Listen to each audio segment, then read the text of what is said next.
Is it Bill Bailey?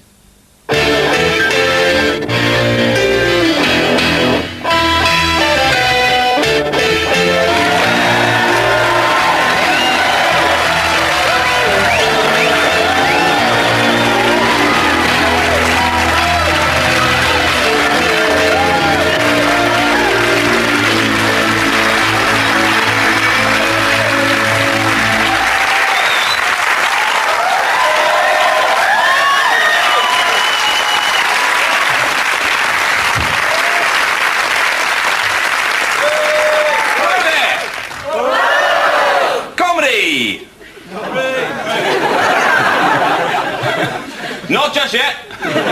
Coming at you, flying at you, bang, like a stick, thrown by an angry chimp in a primitive attempt to use weapons. That's the way it'll come flying at you. Any second now, comedy, boom, like that. Not just yet, any minute now, bang. Joke, that's what you want, isn't it? That's always a good start. 3 blokes go into a pub. Something happened, the outcome was hilarious.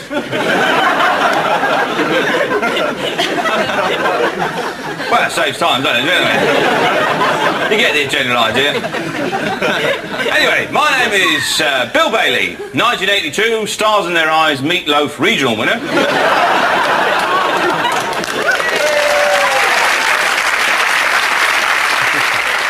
But obviously it's gone downhill a bit since then. I've been described as many things. I've been called a bit of a hippie. I can understand that, you know, long hair, beard, loose, ill-fitting clothing, and a relaxed attitude to personal hygiene. But I'm not into giving my material possessions away. Oh no, I love stuff. Right? I am a hippie materialist. Yeah? I like stuff, but I'm a little bit hazy about where it is at the moment. Right? But I do think we should try and look at alternative sources of power. Oh yeah. I mean, what are we going to do when the oil runs out? Huh? We don't know. Perhaps now is the time to harness the goodwill of dogs. All that wagging, it's going to waste, isn't it? For years, all that wagging there. I'm not talking about some Jack Russell, hook him up to a toaster, run that for half an hour. No, no, not even 4 hyperactive wagtails to recharge your cordless toothbrush. No, I'm talking about 4,000 Alsatians in a big shed like that. Hook them up to turbines, get a bloke in a rabbit suit to run up and down all day with a stick. Good boy, good boy, good boy, good boy. Walkies, walkies, walkies, walkies. The dogs are going mental like that. There's enough power there for a small African village. Now, obviously you get into trouble with that for cruelty, but there's always a drawback with the green things, isn't there? Always a drawback with these green ideas. It's like the automatic taps. Very good idea in principle, but they don't actually work, do they? You put your hand down on the top of the tap, you put your hands in the sink, and the water immediately stops. And I put it down, oh, there. You just sort of like, creep up on it, like... What you have to do in the end is put your elbow over it like that and try and wash your hands underneath, but then the water runs down your cups, all down through your clothes, into your turn-ups, and then you get trench foot and you die. So stay well clear of them. Of course, you know about them Spice Girls, don't you? That Jerry Ginger Spice, she's 62 apparently, either that or 12, so my mate Dave says. She's actually a little tiny girl in the body of a much bigger woman working in by levers. Posh Spice is actually a man called Alan Lyndhurst, top striker for Brentford 88-89 season. That Baby Spice, she was a velociraptor in Jurassic Park, one of them in the background in the bunches, it's her. Sporty Spice is actually 8'2", but in all the photos she crouches right down. And that Scary Spice, apparently she's not, apparently she's really nice. Mel B, Mel C, you know what they call that, don't you? They're clones. Yeah, Mel A, no, she was too good, she went to All Saints. Down the pub, you should know. I tell you what, I don't trust that recycled toilet paper either. Oh no. Hey, the whole notion of it, a bit dodgy, isn't it? It's a little bit scratchy. Looks like it's got nuts and berries woven into it. Small woodland creatures have made it their home. No, if there's nobody looking, I say, yeah, give me that stuff made out of panda's ears. Yeah. They're really soft. And you can reuse them, you know, so it is a bit more green. What I do, I smuggle them out under a Linda McCartney tofu burger. So, I am a comfort-based environmentalist, all right? I admit. The best way to describe myself, though, is I am a confectionery-based existentialist. Right? We are all in a constant state of anxiety brought about by our necessary freedom of choice. There's manifold possibilities, there's the finiteness of existence, and, of course, the knowledge that it might all end in nothingness. And all of this preys upon my mind when I go and buy biscuits. Well, there's so many of them, isn't there? And the supermarket might not be there tomorrow. I might not get the biscuit I want. I walk down the biscuit aisle, or the tunnel of love, as I call it. Oh, penguins. Oh, yo-yos. Haven't seen them for a bit. Gypsy creams, where are they? Oh, don't make them anymore. Can't call them that, can you? Got to call them itinerant traveller creams. You know?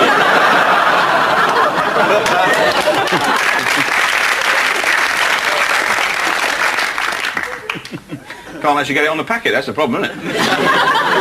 Ironically, though, many gypsies have opted for a less nomadic existence and have settled to a more permanent lifestyle on hard standing by arrangement with local councils, thus making a mockery of the traditional stereotype. Oh, Garibaldi's, I like them. Fig rolls, tonics, caramel logs. Ah! My idea of hell is a supermarket aisle stretching off to infinity, and I have to run for an eternity to try and find my preferred biscuit of choice. And I get there and there's a little gap saying, temporarily out of stock. This is not hell, merely purgatory. And real hell comes when I get to the checkout and I turn up there and I say, here's my shopping, and they say, no, 9 items or less. So I say, all right, I'll just have the biscuits. And they say, no, there's more than 9 biscuits in the packet. So I rip the packet home, I'll just have 1 biscuit. And they say, no, there's more than 9 atoms in the biscuit. So I get a particle accelerator and grind it right down. And they say, no, there's more than 9 subatomic particles within that proton. So I get a big mallet and mash it right down to macro fluff. Then all these pixies come in and steal it and run off going, really, like that.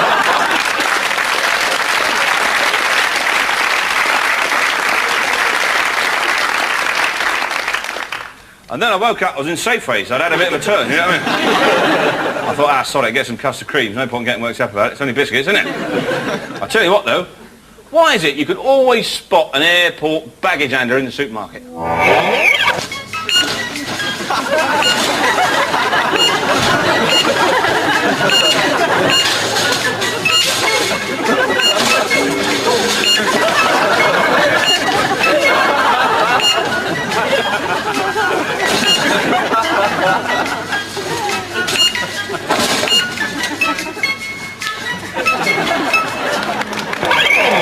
Are you ready to rock?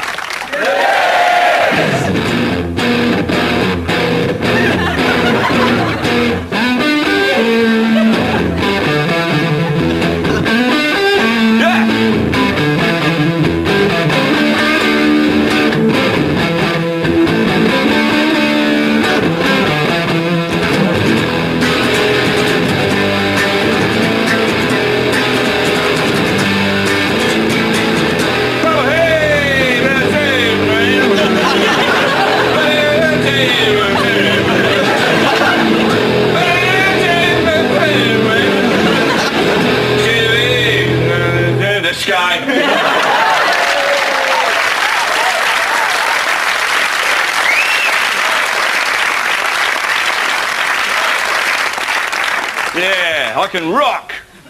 I just don't know the words, that's all. Toughest job I ever had, selling doors, door to door. Oh. That's a tough job. Bing bong, good afternoon, come into student. Oh shit, you got one, haven't you? See this, look at that. Brilliant, isn't it? I'll tell you why, because somebody's had to check that.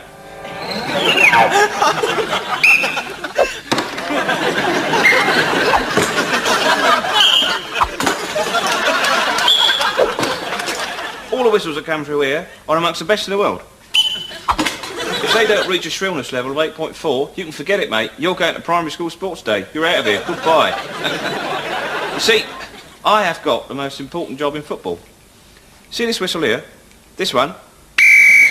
Let's go to the Premiership, top of the range. Whereas this one, strictly Beezer Homes League. Not very loud, but then neither of the crowds. See, the thing is, if I allow a substandard whistle to go through, it all comes back to me, doesn't it? Say it's an important game, European Cup, 2-2, away goes count double. It's on a knife edge. Man goes in the box, he's brought down, the ref blows up. Crowd don't hear it. There's an inquiry. The ref gets lynched after the game, and it all comes back to me, and I will always have to live with the fact that I caused that man's death. Yeah, that's all right. Gladiators. Just as I thought, one man and his dog. One man and his dog. I mean, why do you watch that? You know they're going to get them in the pen, don't you? Every time. Oh, round the tree, round the tree. Oh, in the pen. Oh, round the head. He's got round the head. Oh, in the pen. Every time. I'd like to see amateur night. That'd be good, wouldn't it? Those are crap shepherds.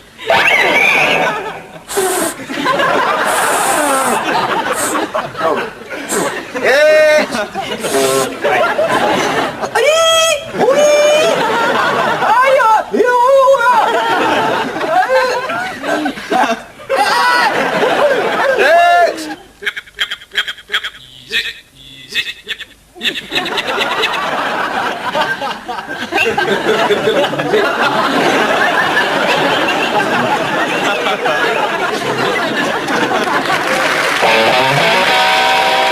The thing is, I do attract nutters. You know, I'm a nutter magnet. I came out the flat the other day, some bloke came up to me and he said, "Hey, same coat." What? And I said, "Oh, dear. That's amazing, isn't it? What a coincidence. Same coat. Oh, well, you know, better be getting along, you know, because I wasn't actually wearing a coat, you know. But you got to humour him, haven't you? You know? Because it might turn on you. I can understand. I can you know, appreciate sort of how they feel there, because I get treated like that sometimes. You know, a bit of a nutter. I was in a video shop the other day trying to rent a video. Very tricky business. I said, there you go. I've got my ID. He said, yes, okay. We want something for, you know, check your ID. And I said, yeah, here we go. I've got their passport, credit card, driving licence. And they said, no. Have you got like a gas bill? I said, good one. No, passport, credit card, driver birth certificate, Dixon store card. And they said, no, we really do want a gas bill. I said, well, hold on a second. No, look. Passport, get you into loads of countries all around the world. All right? Yeah. Credit card, buy loads of stuff all around the world, and you want to know how much gas I've used the last 3 months.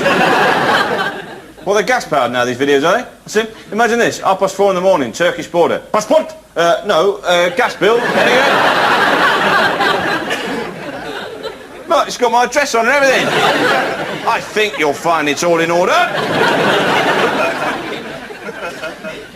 No, I'll tell you though, I'll give you a classic example of nutters, right? You see these people all the time, on the TV. These people are, of course, eyewitnesses. Right? Now, there seems to be some law which suggests that if there's anything worth seeing, the only people to see it won't actually be able to string a sentence together. All right? Yeah. A fireball crashes into the Siberian rainforest. The only person to see it is Nigel, who happens to be March 1983 Watford Gap Services Employee of the Month. It went...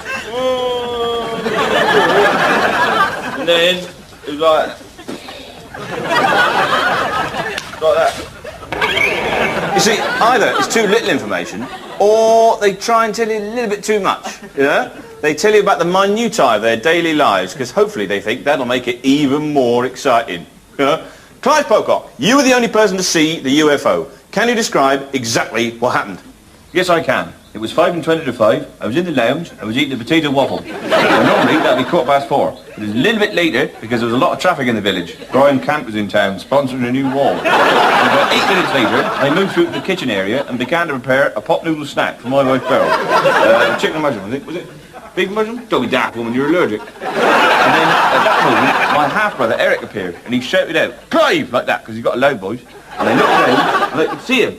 Because, of course, we've had it all knocked through. You know, we've had the new dado rail put in. It's very lovely. And I said, "Eric, what are you doing here? You're meant to be picking up Barry and Reenie and taking them to see the Wurzels at Newton Abbot Community Centre." And he said, "Oh, no, the Wurzels been cancelled." Apparently the van broke down. They've had to fill in with an emergency papier-mâché workshop. We can't say Rini, because of course she's got an irrational fear of papier-mâché, which is true. Ever since she went to Wookiee Hole Paper Factory, got one of her breasts caught in a pulping loom. And then they said, oh, by the way, there's a bloody great UFO out in your garden. So we ran out there, you know, but, yeah, gone. Now, we do say that there is a fine line between madness and genius, don't we? Do we say that? Yeah. Yes, we do say that, Bill. Yes. But the thing is, right, there is a fine line. I know, because Jeanette Winterson, you know, acclaimed novelist, she writes a novel called Oranges Are Not the Only Fruit, hailed as a genius. Bloody obvious, isn't it? You know, I could write a novel, Quavers Are Not the Only Crispy Things You Can Get. I get nothing. Nutter. That's what they'd say to me. Well, I don't think there is a fine line between madness and genius. I think there is a yawning gulf. You see some poor sod scuffling up the street with balloons tied to his ear. He's not going home to invent a rocket, is he? He's a nutter, plain and simple. But there's a right time to say it and a wrong time. I like to say it when I pick up hitchhikers. That's quite nice, you know. Get in the car. So where you going, mate? Oh, just up the road. All right, yeah. There's a fine line between madness and genius. Just let me out here, mate. That'll be fine. See, sometimes that can be very useful. How you going there? All right, mate. My name's Brian Logan from Australia. Thanks for stopping there, mate. Most of you Brits are miserable bastards. I've been travelling around the UK. Lived on a roundabout for a couple of months. Pretty good. Caught a couple of voles. Take the head off, couple of pounds of butter up the guts, chuck them on the fire. Beautiful. Now when you're stoked, you've got to be careful. There's a bit of venom behind the head. You've got to suck that out. Take the head off, 4 pounds of butter up the guts. Beautiful. Rip the spine out. You can make a CD rack out of it. Sell it at a craft fair. I'm going to do that, save up, get myself a few quid, get myself a gun. Yeah, bring down something a bit bigger. Is this a pommy car? Well, there's the horn. Look, that'll scare the mice off the road. Why are we stopping, mate? Out. Miserable pommy bastard!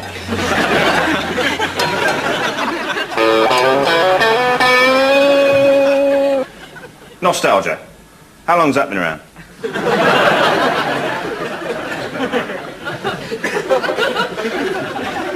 Do you think they were sitting around in the Bronze Age going, George, ever the Stone Age? George! Oh, those flint axes, how we laugh. No, they weren't. Because they hadn't really developed language. No. But it must have been tough in those days, particularly in the Bronze Age. Can you imagine that? In the Olympics, you'd only come third, every time. Must have destroyed their morale. Third again! Oh! It was tough then. Oh, you had to be tough to make it as an age. Oh yeah, you had the Stone Age, Iron, Bronze. Some of the softer, more feminine ages didn't really make it. You know, the Moss Age, Bark Age, you know, the Sponge Age. That only lasted a couple of months. You know, they achieved some quite nice effects in the cave painting, but that was about it. They all died out. They couldn't kill anything. An early bit of Sponge Age art depicts a bloke trying to beat a rabbit to death with a loofah. He's going like that. And the rabbit's looking up going, what are you doing? Well, we don't know what went on then, you know. I've got my own theories, particularly about the medieval period. I actually think that a lot of medieval castles were overthrown because of a basic design flaw. And that was that the enemies used to get in through the gift shops. Right?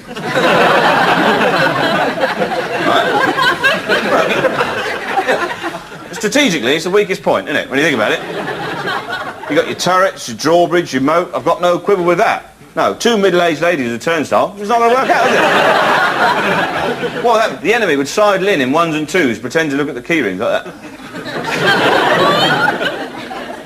And then the leader would say, oh, can I have a look at that jigsaw? She turned round, go, go, go, go, go!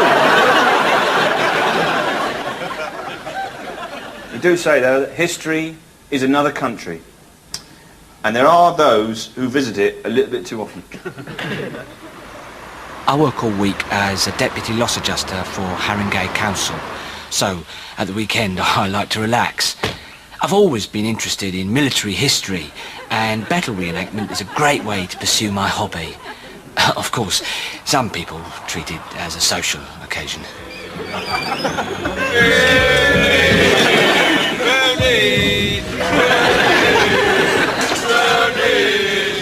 You're going home in a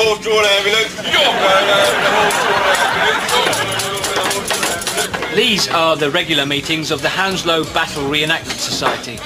We pride ourselves on keeping history alive, and we try to be historically accurate, as there is an educational role as well as the display element. This week we hope to reenact the Battle of Naseby. Yeah, it's the Newport Pagnell Cavalier Society turn up. I feel the need for me. Not many people know that mead is actually a honey-based ale with a specific gravity similar to... That, Gavin, you ponce. What time's bell? 2:30. Yeah, we got time for one more. Oh, I got froth on my helmet. For the first time. Oh, shit. I've got a Draper lizard.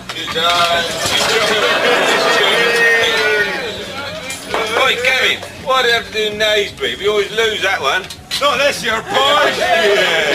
We can't change the history books, lads.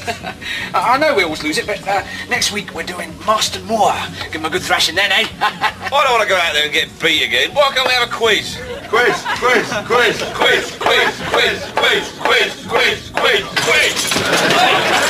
Hey, they're here! Who? Sir Marmaduke Langdale and all of his forces!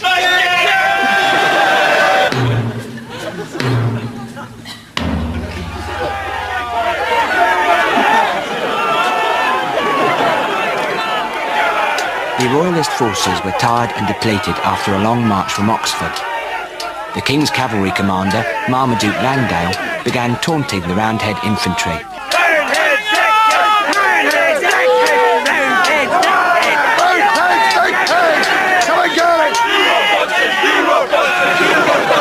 The Cavaliers had chosen to occupy the higher ground.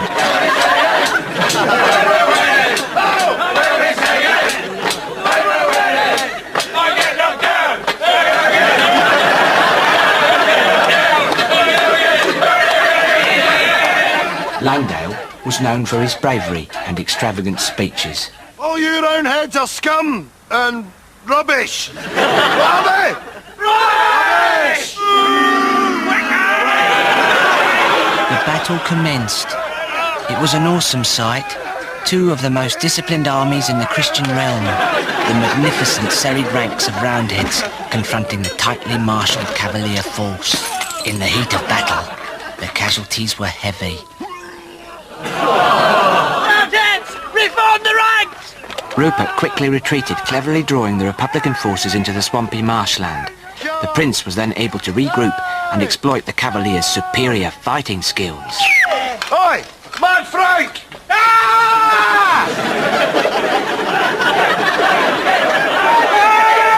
Roundheads fought back bravely, the charge led by Sir Thomas Fairfax. All seemed lost for the Cavaliers until reinforcements arrived. Yeah, get yourself round to your sharpish.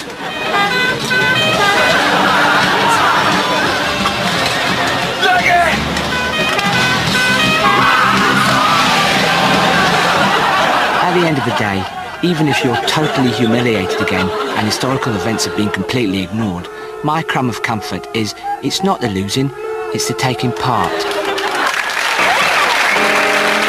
He's quite right. It's not the losing, it's the taking part. I always think that with gladiators. See them poor sods swinging off a giant ball being attacked by some massive tan robot in a tiny bikini. Well, fair play to them, I say. You know, that's entertainment. That's better than the Olympics, isn't it? Better than seeing some Russian shot putter with all chalk up his neck like that. Oh, no, we do not like that. We do not like that. You know, I love the commentary as well. Oh, look, there goes Wolf. He'll be going off with his tail between his legs there, like a wolf would do. Oh, jet. Like a very fast jet there. And Ivory. She'll be hard to stop. Rather like the illegal ivory trade, which every year claims the lives of thousands of elephants. Right. I can't really shake it off, though, because I'm actually addicted to television. I have been since I was a kid. From the first moment that I was transfixed by Doctor Who. Terrifying programme, and very inventive for its time, the music particularly. You see, at that time, you'd have one guy would do all the sounds. He'd be in the studio animating the action. He'd have to do everything. Aliens, weapons, Daleks, the bloody lot. So his whole day would be like this.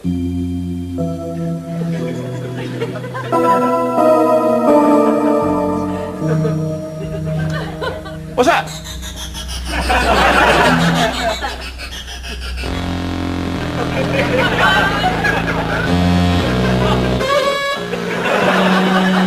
Here comes the TARDIS.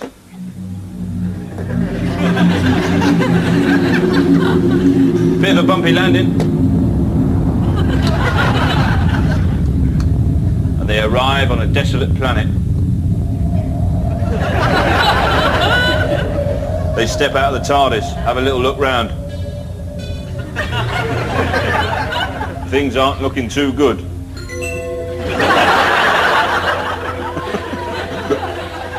But what's that? Shit! It's the Daleks! What are we gonna do? Quick, back to the TARDIS! Cliffhanger ending! Go to the theme tune!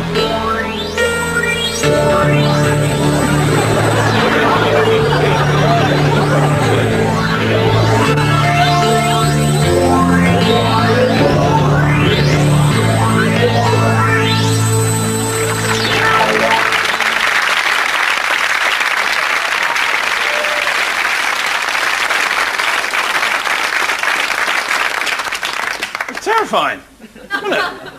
But when I listen to it now, it sounds to me more like 60s Belgian jazz. No, isn't it? It's like this.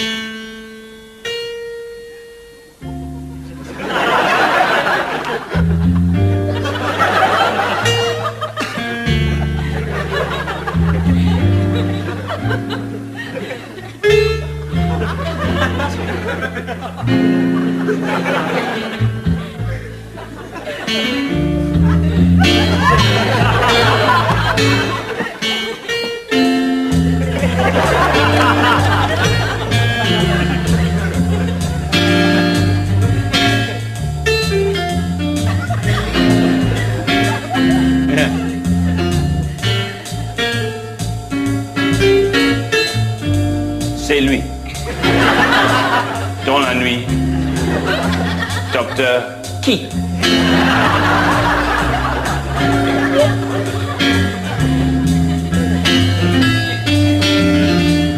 Il voyage dans le TARDIS.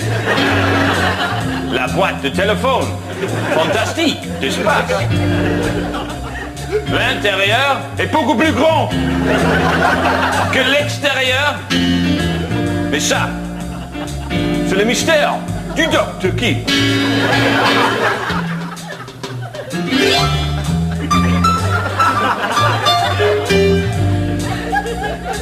L'ennemi, il s'appelle Davros, le capitaine des Daleks. Il est demi-Dalek et demi-homme.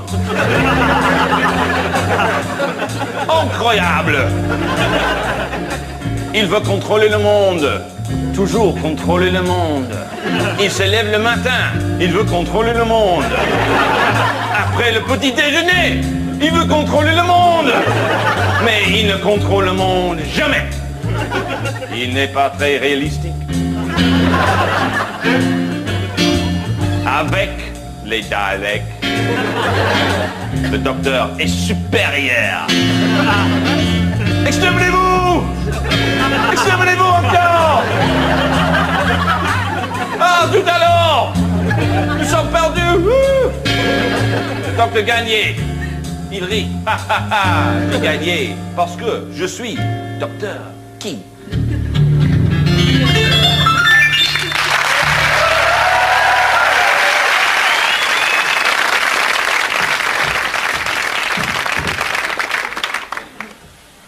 There's a fine line between madness and genius.